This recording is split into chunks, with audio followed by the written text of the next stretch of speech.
আমাকে এখানে নিয়ে এসেছো কেন? নির্জনে তোমার সঙ্গে প্রেম করব। আমার হসপিটাল ডিউটি আছে। তাই তো বলি, তুমি আমাকে বিয়ে করো। তুমি প্রচুর ধন সম্পত্তি পেয়েছো, আর সেই কারণেই তুমি স্বেচ্ছাচারী হয়ে উঠেছো। আর একজন স্বেচ্ছাচারী মেয়ে আমার মতো গরিবের স্ত্রী হতে পারে না। বন্ধুত্ব আছে, সেটাই থাক। ব্রহ্মচারী মানুষ নিয়ে আমার স্বাদ মেটে না। আমি তোমাকে রক্ত মাংসের নেশাভুক্ত মানুষ বানাতে চাই ডার্লিং। প্লিজ এলিজা, এলিজা, এখানে একটা কেলেঙ্কারি হয়ে যাবে। বেশ, বাড়িতে চলো। চলো। আমি তোমাকে অনেক টাকা খরচ করে বিলেতে পাঠিয়ে বড় ডাক্তার বানিয়ে আনবো। এদেশের অনেকে টাকা দিয়ে বর কেনে, তুমি হয়তো তাই পারবে, কিন্তু আমি গরিবের ছেলে হলেও আমার একটা অহংকার আছে। আমি কখনো বিক্রি হব না। তাহলে এমন একটা কিছু করব যার লজ্জায় তুমি আমাকে বিয়ে করতে বাধ্য হবে। এসো ডার্লিং। কোথায় যাচ্ছ?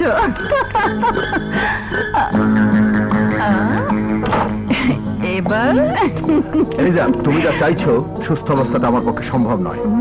বন্ধুত্বকে নষ্ট করো না প্লিজ। দাঁড়াও।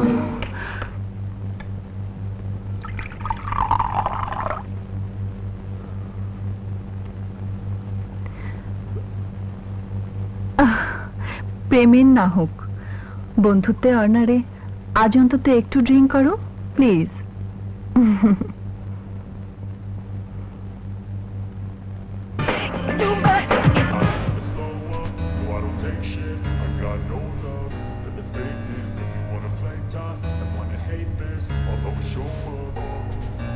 I don't ever slow up, no I don't take shit. I got no love for the fakeness. If you wanna play tough and wanna hate this, I'll always show up and make a statement. I don't ever slow up, no I don't take shit. I got no love for the fakeness. If you wanna play tough and wanna hate this, I'll always show up and make a statement. Everything I do so instinctive and so passionate.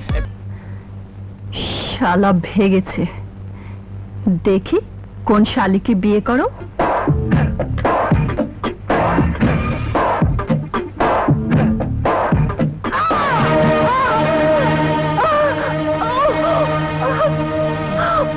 কি হলো রে? মনে হয় পাটা ভেঙে গেছে। ঠান্ডা ঠান্ডা। ও ঠান্ডা গেল কোথায়? ঠান্ডা বাইরে গেছে। চল ওকে হসপিটালে নিয়ে যাই। কিছু হয়নি ম্যাম দিদি, কিছু হয়নি, ঠিক হয়ে যাবে, সব ঠিক হয়ে যাবে। ডাক্তার কোথায়? এই যে। আরে কি ব্যাপার, কি হয়েছে? ডাক্তার স্যার, এই স্কোয়াশ খেলতে গিয়ে মেম দিদির পা ভেঙে গেছে। দরকার হলে আমার পাটা কাটিং করে মেম দিদির পায়ে ফিটিং করে। আপনি পুরনো ভৃত্য, মনে হচ্ছে মেম দিদিকে খুব ভালোবাসো। পুর লাভ, গরিবের প্রেম প্রকাশিত হয় না। এই মেম দিদিরা তোমরা থাকো, আমি দাদা সাহেবকে লন্ডনে টেলিফোন করে দিচ্ছি। হ্যাঁ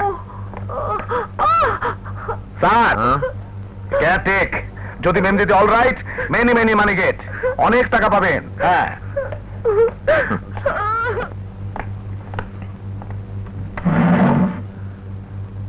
কি খবর, কেমন আছেন? হাসপাতাল ভালো থাকার জায়গা নয়, সুতরাং প্রশ্নটা অবান্তর। আজ সারা রাত আপনার কেবিনে আমার ডিউটি করার দায়িত্ব পড়েছে। আপনি বিয়ে করেছেন? হ্যাঁ, কানে কানে বলবো? বলুন। না।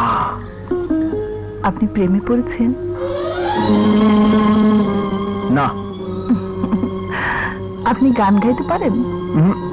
না। এতগুলো না নিয়ে বেঁচে আছেন কেন? আপনি মরে গেলে কারো কোনো অসুবিধা হবে না।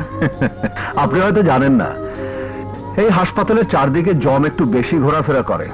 আমি মরে গেলে আজকের রাতটা আপনার জন্য একটু বিপজ্জনক হতে পারে।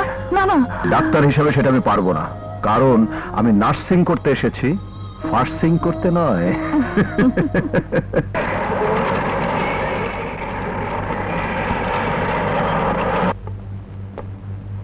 কেমন আছো দিদা? আমি তোমার অ্যাক্সিডেন্টের খবর পেয়ে সব কাজ ফেলে চলে এসেছি। তা তোমার বোনটা সেট করেছে কে?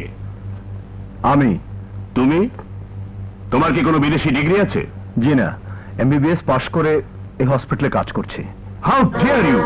তুমি ইনার পায়ের বনে হাত দিয়েছো। Do you know who is she? আচ্ছা তো শুনুন, she is the granddaughter of mister Hasan Rizvi, যার দেশে বিদেশে 28টি ইন্ডাস্ট্রি আছে, আর সে হচ্ছে সমস্ত ইন্ডাস্ট্রিগুলোর ফিউচার ম্যানেজিং ডিরেক্টর। আপনাদের সামর্থ্যের সাথে রোগের কি সম্পর্ক আছে তা তো বুঝতে পারলাম না। তোমার মতো একজন সাধারণ ডাক্তার কি করে বুঝবে? সে হাওয়া বদল করার জন্য 2 মাস পর পর বিদেশে যায়, জেনারেল চেক আপের জন্য 6 মাস পর পর লন্ডন আমেরিকা ঘুরে আসে। তুমি একজন বিদেশি বোন স্পেশালিস্টের কাছে কেসটা রেফার করলে না কেন? যারা আপনাদের মতো বিত্তবান নয় এবং যারা 6 মাস পর পর লন্ডন আমেরিকা ঘুরে আসতে পারে না, তাদের চিকিৎসা এখানেই হয় এবং তারাও বাঁচে। নিজের দেশ এবং দেশের মানুষগুলোকে যদি এতই ছোট ভাবেন, তাহলে বাংলাদেশে পাসপোর্টটা ছুঁড়ে ফেলে দিয়ে বিদেশি পাসপোর্ট নিচ্ছেন না কেন? Shut up! দাদু প্লিজ। আমি ডাক্তার আখন্দের কাছে যাচ্ছি। যদি সেটিং এর গন্ডগোলে আমার দিদার কোনো ক্ষতি হয়, I will not spare you. সর্বনাশ, আপনার নাতনির পাটা একেবারে নষ্ট হয়ে গেছে। কোন আনারি ডাক্তারের কাছে গিয়েছিলেন? ওই রাস্কেলটার বিরুদ্ধে আমি কেস করব। কেস করলে আপনি হেরে যাবেন। হেরে যাব মানে? এত সুন্দর সেট হয়েছে যে আমি করলেও বোধহয় পারতাম না।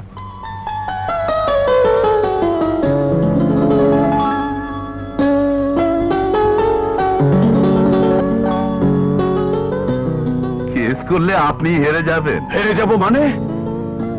এত সুন্দর সেট হয়েছে যে আমি করলেও বোধহয় পারতাম না। ঠান্ডা, আমাকে ডেকেছো মেম দিদি? ডাক্তার সমীরকে নিয়ে আয়। শেষ পর্যন্ত লটারিটা বোধহয় উনি পেয়ে গেলেন। কি বললি? না কিছু না, ঠান্ডা ভাঙা কুলো ছাই ফেলতেই শুধু তার দরকার। যাচ্ছি।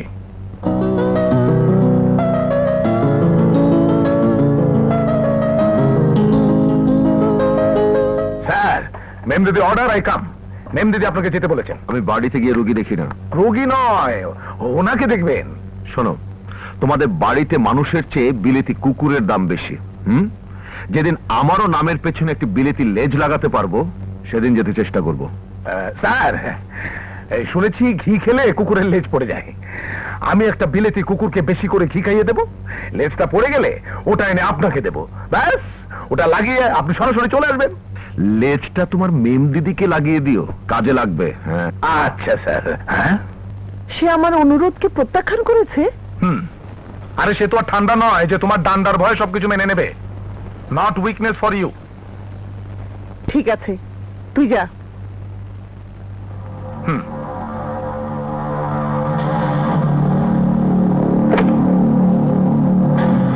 ইলা, বস। তুই অনেক দিন বাঁচবি। তোকেই টেলিফোন করতে যাচ্ছিলাম। ব্যাপার কি? তাকে বাড়িতে আসার খবর দিয়ে ঠান্ডাকে পাঠিয়েছিলাম। সে আসেনি, এই তো। দাঁড়া, একটু মজা করব। আমার দুলাভাই তো উকিল, তাকে দিয়ে ডাক্তারের কাছে উকিল নোটিশ পাঠাবো। বিনা কারণে? কারণ বলবো, তোর পাটাকে সে নষ্ট করে দিয়েছে, তুই পঙ্গু হয়ে গেছিস। ঠিক আছে, উকিল নোটিশ পাঠিয়ে দে।